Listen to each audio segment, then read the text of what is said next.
Abrimos la primera entrevista de esta mañana. Les planteábamos algunas preguntas sobre, cómo arrancan los jubilados este 2023. En febrero se cobrarán las pensiones con el ajuste y qué expectativas hay al respecto. Todo esto lo vamos a dialogar con la presidenta de ONASPU, Estela Ovelar. Estela, bienvenida. ¿Cómo estás? Muchas gracias, buenos días, muchas gracias.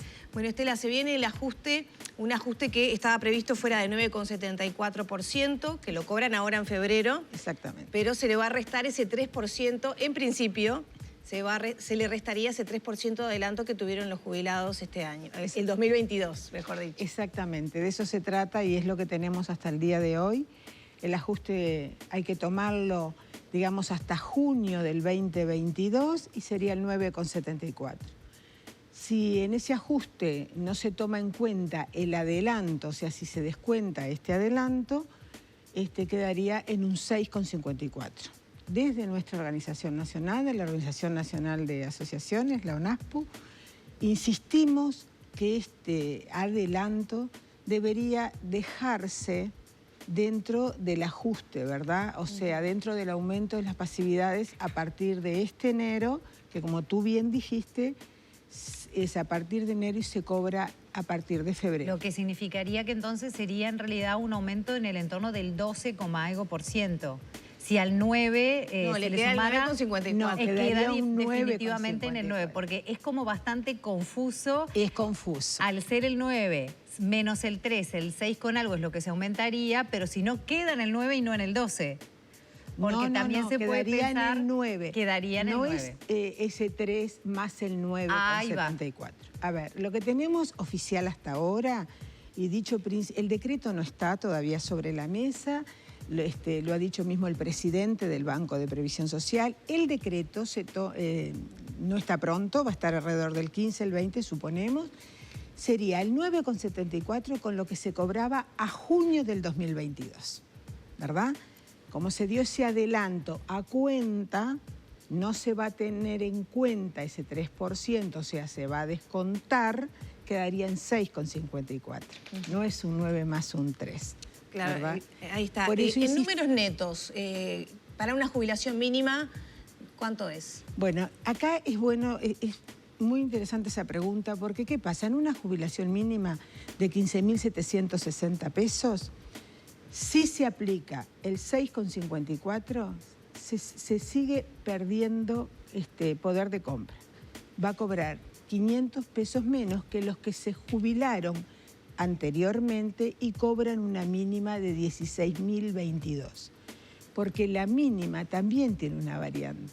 Los que se jubilaron antes de que hubiera un cambio en la medición de la base de prestaciones y contribuciones, ¿verdad? Que era 3,1% y después pasó a ser el año pasado 3,05%, la mínima también disminuyó.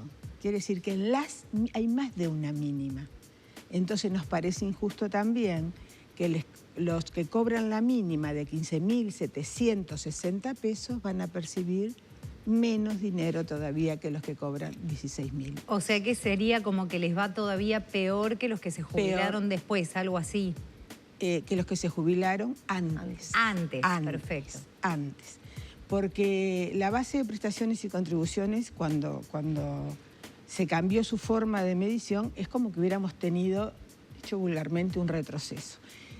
Lo importante también que las jubilaciones mínimas, a partir del año 2005 y hasta el 2020 inclusive, en todos los meses de julio, ¿verdad? Tenía un incremento en base de prestaciones y contribuciones, por eso digo que fue el cambio, era un 3,1, después pasó a ser un 3,05, lo cual se dejaba ese incremento, ese ajuste otorgado en julio a las mínimas. Cuando venía el presupuesto de enero, tenían esa pequeña suma. Eso se fue año tras año. ¿Qué pasó en el 2021? Se dio ese incremento a las mínimas, que fueron 243 pesos, pero en diciembre se descontaron por primera vez.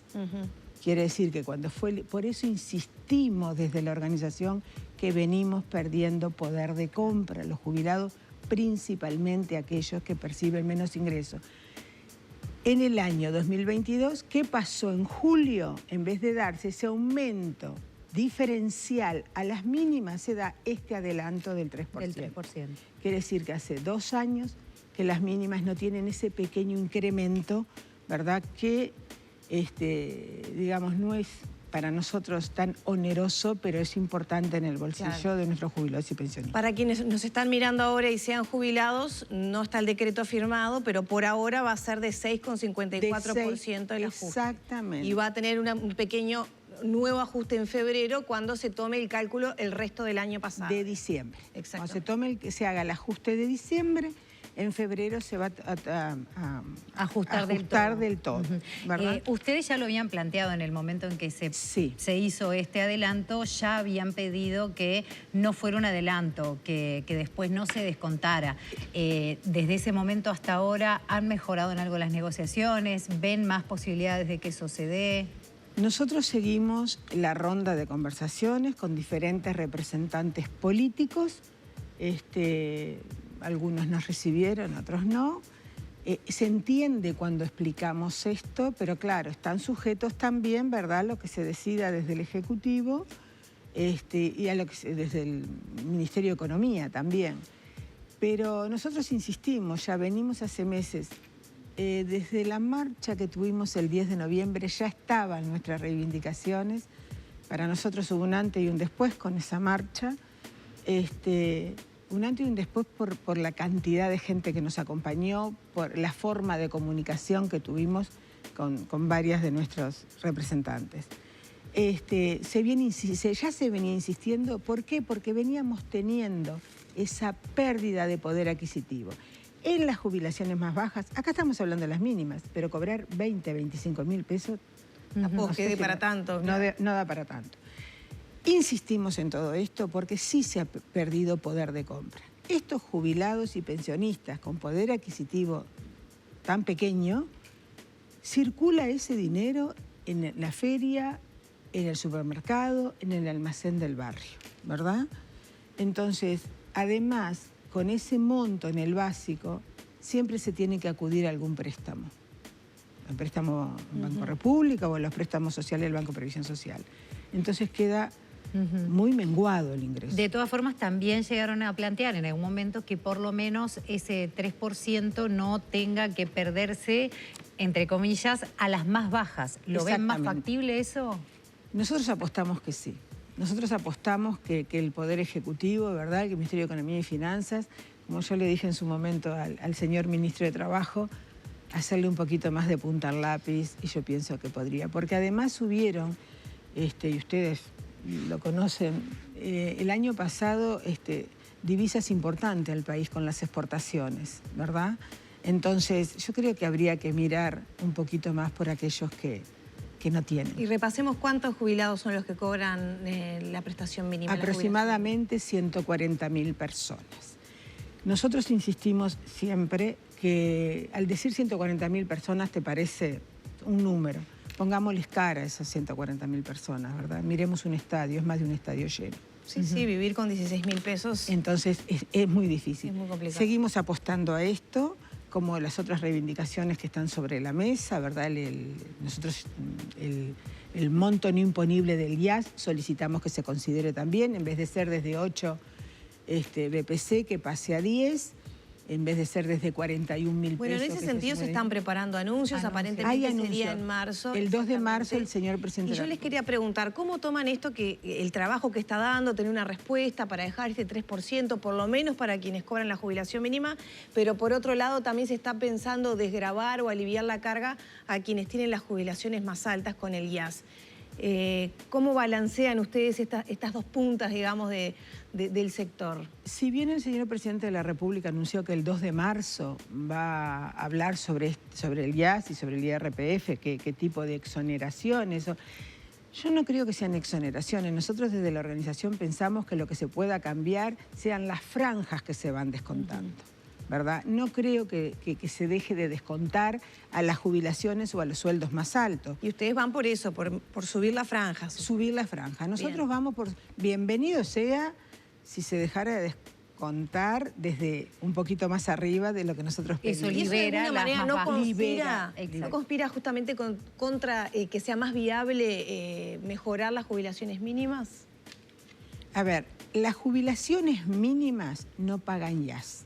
No lo sé, pero digo, pensar en incrementarlas cuando va a ingresar menos dinero, por ejemplo, porque menos gente va a pagar IAS. Pero tendríamos que repasar entonces de dónde podemos obtener la sustentabilidad del sistema. Nosotros insistimos que no es solo a base de impuestos, debemos de repasar las exoneraciones. O sea, todavía desde la ONASPU creemos que hay puntos que se pueden tocar. ¿Cómo cuáles? Las exoneraciones, no se ha hablado, por ejemplo, en las iglesias, no tengo nada, por favor, contra ningún culto y bienvenido sea, pero repasémonos. Incluso los grandes colegios, repasemos esas exoneraciones. ¿Y considera que haría realmente la diferencia en cuanto al volumen, a la cantidad? ¿Lo han medido de alguna forma? No sé si cubriría todo esto, pero sí sería de suma importancia, porque estamos exonerando montos bastante importantes. A marzo vamos a tener las cifras más ajustadas. Usted en algún momento comentó que no están teniendo un contacto directo, por ejemplo, con el presidente de la República. ¿Considera que eso dificulta? ¿Han pedido una reunión directamente con él? ¿Con quiénes están haciendo la negociación? Nosotros en las marchas que hemos tenido, la última, reitero, fue el 10 de noviembre, solicitamos nuevamente ser recibidos por el señor presidente de la República. En ese momento bajó una funcionaria, nos pidió si teníamos una minuta, la teníamos, le hicimos entrega de la minuta y ese mismo día el secretario personal nos comunica que íbamos a ser recibidos por el ministro de Trabajo y Seguridad Social. Fuimos recibidos, que también teníamos una solicitud de entrevista, fuimos recibidos por el ministro, estaba el subsecretario, y hubo un entendimiento de la necesidad de estas cosas, porque eso cuando lo conversamos, el señor ministro también comprendió que es necesario dar una señal, ¿verdad? ¿Por qué? No es solo dar una señal, es una realidad, un poder adquisitivo que se viene perdiendo. El señor presidente de la República ha sido el único presidente que no nos ha recibido. ¿Todavía no se han reunido nunca con él? Nunca con él. Tenemos que destacar que en estos 30 años todos los presidentes actuantes nos recibieron, porque las luchas de los jubilados no comienzan ahora. No somos un partido político partidario, no trabajamos en política partidaria, son las políticas sociales, cuando vamos a reclamar, son las políticas sociales de nuestros viejos y de nuestras viejas que tenemos que discutir y poner sobre la mesa. Y en este contexto, entonces, y con la discusión de la reforma de la seguridad social, que está transitando su proceso en el Parlamento, ¿cómo va a venir el 2023 para la ONASPU? La ONASPU terminó el 2022 con mucha dignidad. Tuvimos cambios, tuvimos elecciones en la directiva, comenzamos de nuevo con los plenarios, comenzamos de nuevo con las reuniones regionales, o sea, se comenzó trabajando con mucha fuerza. Consideramos que va a venir un año de mucho trabajo, tenemos planificado para marzo hacer, diríamos, el reencuentro, poder reencontrarnos con todas las asociaciones de jubilados y pensionistas para conversar de estas cosas y de otras. ¿Por qué elegimos marzo?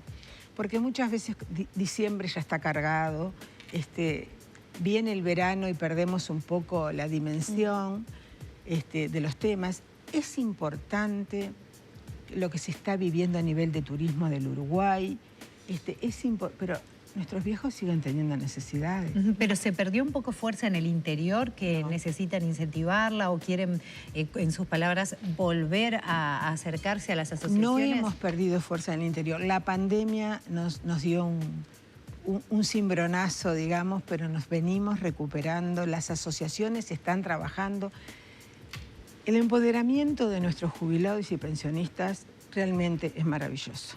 Es maravilloso. Las ganas que han puesto, porque incluso asociaciones que habían tenido que cerrar sus puertas porque económicamente no podían hacer frente al pago del alquiler de sus locales, comenzaron a reunirse nuevamente están de nuevo interesados y ansiosos de tener noticias y reuniones. Estela, entonces, para tener una idea, va a ser un año de movilizaciones, se espera la reunión con el presidente, están estos planteos económicos que tú venías haciendo, está esta postura contraria a lo que se viene trabajando para la reforma de la seguridad social, y quisiera conocer qué va a pasar, por ejemplo, con la postura a propósito del Sistema Nacional de Cuidados, ¿no? Que ustedes también tenían reivindicaciones muy claras. Justamente. Que por ahora, que yo sepa, no se vienen cumpliendo. Te quería hacer mención a eso. Si bien es el Ministerio de Desarrollo Social, ¿verdad?, que aplica el Sistema Nacional de Cuidados, tenemos entendido que para el año pasado había una propuesta de 1000 asistentes personales o atender a 1000 personas. No quiere decir 1000 asistentes personales porque a veces los horarios los ubican. Sí, 1000 beneficiarios con esa petición. Exactamente. Y se llegó a 243, 248, a nada. Insistimos en un sistema de cuidado y creo que yo en otra oportunidad también lo manejé acá por varias razones. La necesidad de cuidar, pero también el trabajo de esos asistentes personales que quedan insertos en la seguridad social. Entonces, gente que va a tener derecho a una mutualista, a un seguro de paro si es necesario o a una atención, un seguro de salud. Y además, yo siempre hago mucho hincapié en otro, las que cuidamos principalmente somos las mujeres. Cuidamos a nuestros hijos, cuidamos a nuestros padres, cuidamos a nuestros maridos. Y a veces eso nos frena un poquito el avance en lo laboral y hasta en lo personal. ¿Y quién cuida después al que cuida? Tenemos que hablar de estas cosas, tenemos que poner el énfasis en estas cosas. Las mujeres vivimos más, está comprobado, pero también está comprobado que durante la pandemia, y lo reconoció la ONU, fuimos un sostén importante en cuidados y desde el punto de vista económico. Entonces hablemos de estas cosas, porque las mujeres vivimos más, pero ¿en qué condiciones? Tenemos una reforma con mayor edad para retirarse. ¿Es lo mismo una mujer que trabajó en un ambiente confortable que una trabajadora rural, que una mujer de la pesca, que una trabajadora sexual? Consideramos que no. De estas cosas queremos conversar. Seguiremos conversando entonces sobre... Tenemos las viviendas también de jubilados y tenemos... vamos a ver qué surge en el año. No faltará oportunidad para seguir conversando de todo esto. Muchas gracias. Gracias a ustedes.